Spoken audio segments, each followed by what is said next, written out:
রাঙামাটি স্বাস্থ্য বিভাগ সমস্যার চার দেয়ালে বন্দী। চিকিৎসক সংকটের পাশাপাশি রয়েছে নার্স, টেকনোলজিস্ট, তৃতীয় ও চতুর্থ শ্রেণীর কর্মচারীর অভাব। এসব পদ অনেক বছর শূন্য থাকায় চিকিৎসা সেবা দিতে বেগ পেতে হচ্ছে চিকিৎসকদের। সিভিল সার্জন বলছেন, জেলা সদর হাসপাতালের চেয়ে সমস্যা মারাত্মক উপজেলা স্বাস্থ্য কমপ্লেক্সগুলোতে। ফাতেমা জান্নাত মোমোর তথ্যচিত্রে ডেস্ক রিপোর্ট।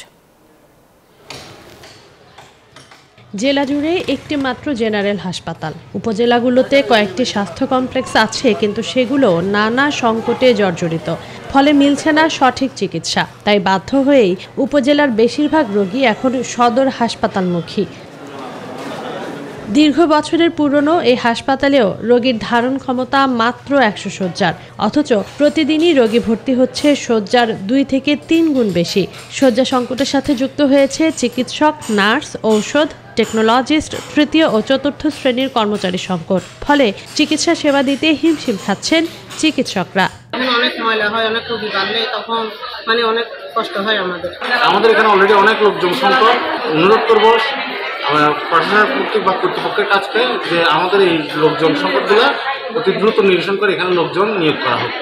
জেলা স্বাস্থ্য বিভাগের তথ্য বলছে, বিভিন্ন পদে মোট জনবলের তুলনায় 2/3 পদই শূন্য। 109 জন চিকিৎসকের জায়গায় শূন্য পদ 65টি। 232 জন নার্সের বিপরীতে 156টি পদ শূন্য।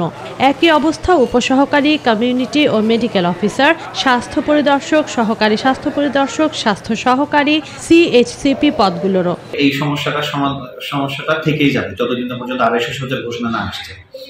আর এই মুহূর্তে আমি সবচেয়ে বেশি কষ্টে আছি, সেটা হলো যে 14 শ্রেণীর কর্মচারী সংকট। আমাদের কিছু সংখ্যক আউটসোর্সিং আছে, আমাদের বেশ আরো অনেকগুলো আউটসোর্সিং এর স্টাফ দরকার। জেলা সদর হাসপাতালের চেয়ে এ সমস্যা আরো মারাত্মক উপজেলা স্বাস্থ্য কমপ্লেক্সগুলোতে, বললেন জেলা সিভিল সার্জন। কিছু দুর্গম এলাকা আছে, এখানে ডাক্তারদের আবাসনের একটা বড় সমস্যা আছে, সেটা একটা। তারপর কিছু জরাজীর্ণ হেলথ কমপ্লেক্স আছে, আশা করা যাচ্ছে সেগুলো এই অর্থ বছরে নির্মাণ কাজ শুরু হবে। রাঙামাটির উপজেলা স্বাস্থ্য কমপ্লেক্সগুলোতে উন্নত চিকিৎসা সেবা নিশ্চিত করা গেলে জেলা সদর হাসপাতালে রোগীর চাপ কমে আসবে বলে মনে করছেন সংশ্লিষ্টরা।